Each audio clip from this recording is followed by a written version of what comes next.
Hello and welcome everybody. Good morning, I can say, because I'm filming this very early on Wednesday morning. Today is January the 20th, which marks not only my dog Charlie's 18th birthday, if he would still be with us, rest in peace, my friend. It also marks the end of the Trump presidency and the beginning of the Biden presidency. So this is a great historic day in all respects. So I'm doing the tag video today, and recently I have reloaded the New York Times by the book tag. And today I want to reload or refurbish, whatever you might call it, another tag that I discovered on BookTube that I haven't done because I'm a newbie. I have been on BookTube since May 2020, only 8 or 9 months now. And so this is 3 years old, and this is the last 10 book. This is the last 10 books tag, which is originally created by Mark Nash, and from March 2018. I'll link it down below. And all of you who have been shorter on BookTube than 3 years are very welcome to do that. And all of you, I mean, we can do this all the time, because like every 6 or 12 months, because the questions are really very up to date. The answers always change. So I thought it was time to reload, to refurbish this tag, and here it is, the last 10 books tag. Let's get started with it.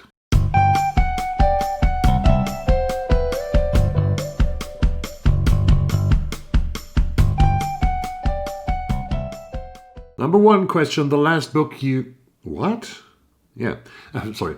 Number one question, the last book you did not finish. And that is, I have decided it. It wasn't decided yet on Sunday, but it's decided now. I won't finish Lauren Wilkinson's novel American Spy, about the Afro-American CIA or FBI agent Mary Mitchell. This book is told as a letter of a mother to her two twin sons, and that is exactly what has disturbed me, what has annoyed me, that she's always talking to her sons the whole story. NPR has compared the writing of Lauren Wilkinson to John le Carré, since Mary is used by the CIA in a coup to bring down a left government in Burkina Faso in Africa, which actually is based on a true story, I think. But no, there's no John le Carré here for me. The writing is totally different. It's not comparable to John le Carré, and I didn't like the book, so I didn't finish American Spy by Lauren Wilkinson. Second question, the last book you reread. Well, I'm not the rereader usually, but I actually reread last year. I reread Eric Ambler, who was still in the spy genre here.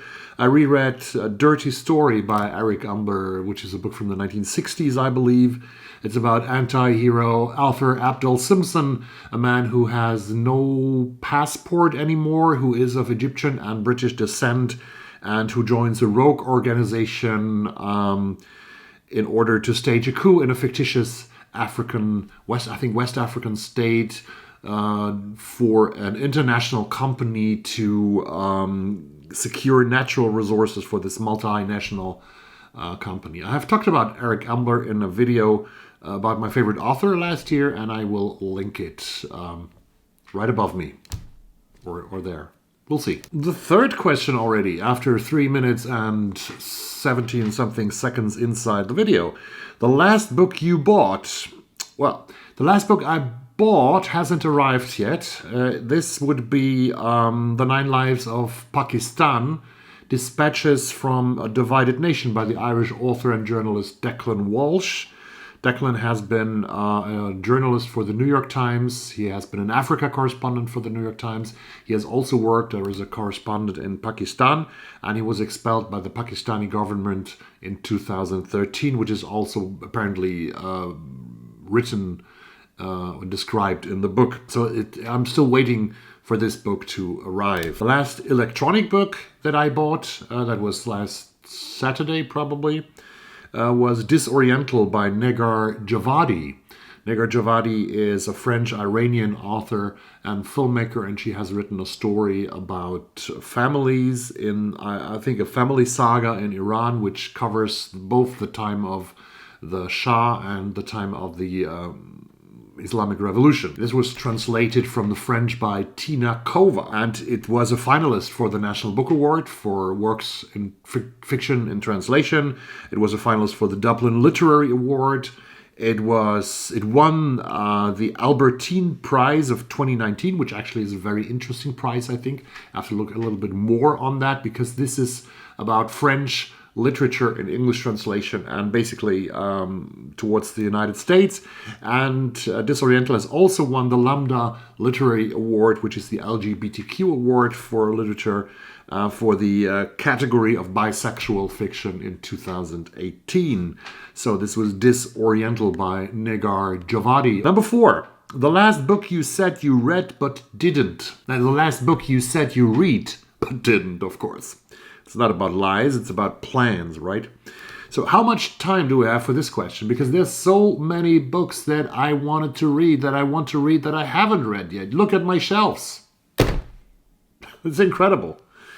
So this is a TBR, never-ending TBR question. For every booktuber, it's a problem because we have so many books that we want to read, but that we haven't read yet. But since I only want to mention one book here, I decided to take one of the books that I actually listed in a video that I made last year, about 15 books that I wanted to read until the end of the year of 2020, which I made in September, 15 books. And I read, I think, 8 of those 15 and 7 I haven't read yet because I changed plans. I change plans all the time. And the book that I pick from this list that I haven't read yet, that I want to read, is a book that I think not many booktubers have talked about, so I hope that I'm going to read it this year. This is The Index of Self-Destructive Acts by Gabriel, look how the light changes, by Christopher Beha. So if I'm allowed to show 2 books answering this question, another one is, and now the light is better again on my beautiful face, this is Gabriel Krause, Who They Was, which is sort of the fictitious memoir of, I think, a Polish immigrant to the United Kingdom. And a lot about growing up in very toxic, in a very toxic environment in London of our days. Gabriel Krause, Who They Was. Number 5, the last book you wrote in the margins of. Do you write in the margins of books? Do you write in the margins of books? I don't. No, I don't. I did that when I was a student, but that was 2 years ago, so I skipped it when I left Aachen in Germany and went to live in the whole wide world. So I would like to reformulate this question into highlighting. So the question would then be my question would be the last book you highlighted lines or paragraphs. And I do that on Kindle when I read ebooks. And I started reading a book on Sunday or Monday when I finished Anne Applebaum's Twilight of Democracy. I first started, but I haven't really started that, No Fix to Boat by Maeve McClanahan. I will start it this week, definitely. But I also started something on my Kindle, and that is Andrew Marantz, a guy who is writing for The New Yorker. He's, I think, 35, 36 years old. I read the first 2 chapters already of his amazing book. It's really amazing, and it's about our time. You understand it when you hear the title. It's called Antisocial, Online Extremists, Techno-Utopians, and the Hijacking of the American Conversation by Andrew Marantz. Or Andrew Marantz. This is really a great book. I like the storytelling, the way Marantz tells the story in the first chapter is very gripping, and he's talking about people who work in the Silicon Valley in California, but also about alt-right people and how they together how they formed a very unholy alliance to change the American conversation and to bring the big divide that we all are suffering of. Number 6, the last, and I actually highlighted a lot of paragraphs in that book already. Number 6, the last book you had signed. So when did I last attend an author's reading or discussion and had a book signed by the author? So that must have been, I'm pretty sure, 3 years ago maybe? 2 or 3 years ago, it must have been here in Stockholm at the Kulturhuset right in the middle of town, which was renovated. I think it hasn't reopened yet because of the pandemic, but it was this time when I met this guy, Tommy Orange. Look at the lighting again. Tommy Orange and his beautiful novel There, which is a debut novel. Tommy visited Stockholm and had a very great reading. The book is translated into Swedish, as it always is when they have readings here in Stockholm. The big companies, they have something called Internationale Författarscene, the international author scene. We have a lot of English or American or English writing authors, and Tommy Orange was there, presented the book and the Swedish translation of it, which is called Powwow. If you have read the book, Powwow is a good translation of the book's title, but not really the same, because there is a quote from Gertrude Stein, who has lived in Oakland, California, and there plays in Oakland, California. It has the voices of 12, 13, 14 Native Americans who are going to meet at a powwow in Oakland, California, and it ends very violently without spoiling anything. And it's also the story of the lives, of the biographies of those people who are different sexes, different sexual orientations, different stories. There was a magnificent debut of Native American, a new voice in Native American literature. So that was question number 6. Number 7, the last book, I say it in a very beautiful British pronunciation, the last book you lost. Nope, I pass. I do not lose books. How do you lose a book? Do you go on a trip and sit on a train and you forget the book on the train or on the plane or on the boat? No, I don't lose books.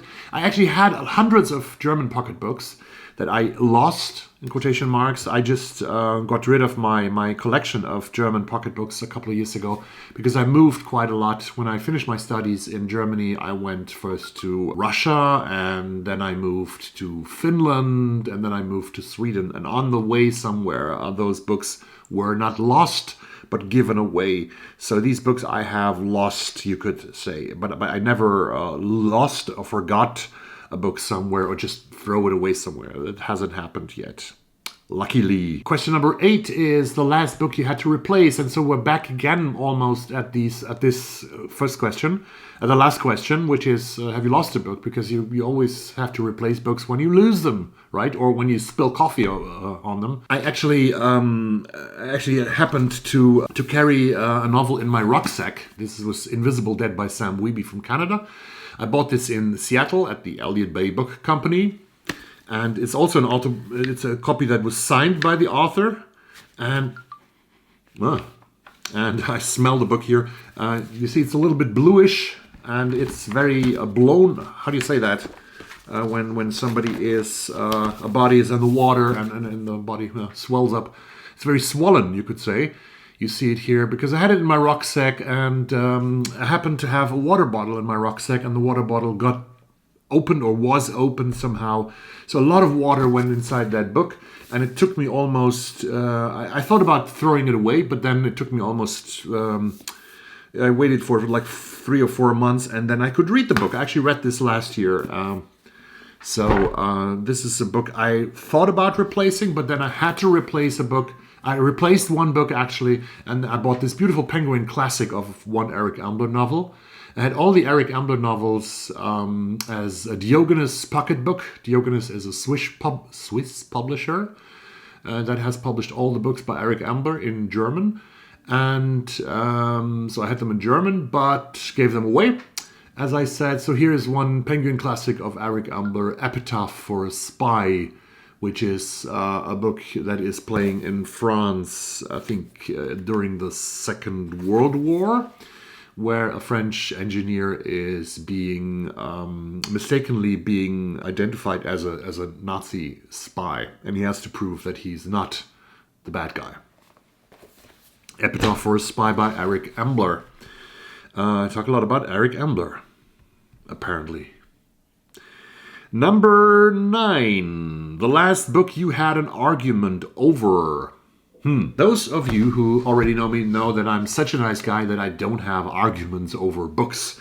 I don't scream at people, I don't yell at people, and I can get engaged, but I will never have arguments about books. But last year there was a big hype around one book that was published very early in the year of 2020 that I bought, that I read, and that I didn't like, and there was a big discussion on the internet about it.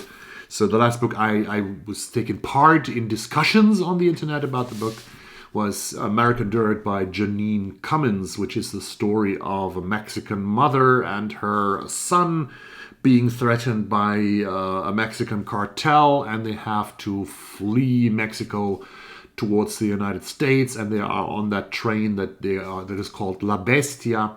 Oprah Winfrey had recommended this book, among others, for her book club. And she has said that this would bring the fate of Mexican, of Latin American refugees into the hearts of American people. It does not. Actually, it's an American book, and the hype around it was very annoying. You could say that I had arguments about this book, American Dirt by Jeanine Cummins. Number 10, the last question. The last book you couldn't get hold of. Okay, I think it's almost possible to get hold of every English language book in Scandinavia as long as it's being sold by a bookstore on the internet or in Stockholm. It's possible to get every book. Some of the books might be really expensive, and that's always the case when you are looking for example, if you have a book that is published only in the United States, it hasn't been published in the UK, parallel, it's always like $6, $7, $8, $9 or more expensive than in the UK, sorry. And Australian books without a British or without an American publisher would be super duper expensive because you have to get them from Australia, right? And this is very, very difficult. With used books, it's almost impossible to buy used books right now, which really concerns me a lot. I have an address in England where a couple of in England, in the UK, but in England actually, where I buy used books. But this is so difficult right now because of two different things. We have COVID-19 a lot, both in the UK, both in Sweden, and we also have another big problem that is called Brexit. Since January 1st, we have to pay extra taxes when buying something in the UK. Before that, it was the European Economic Space, and we didn't have to buy anything extra, to pay anything extra. Now the same rules would apply probably as importing things from the US. And I have a plan actually to test that and to see how it goes by ordering books both in the US, one book only, both in the US and in the UK, to see how it goes with these books. So here I go for library books because I think it's possible to get hold of every book that you actually want as long as it's still being sold. So the Stockholm Library has closed its branches before Christmas due to COVID-19. All branches were closed here in town. But now, yesterday I read that they are going to reopen on January 26th. Only few of them, only few branches, only a few hours per week.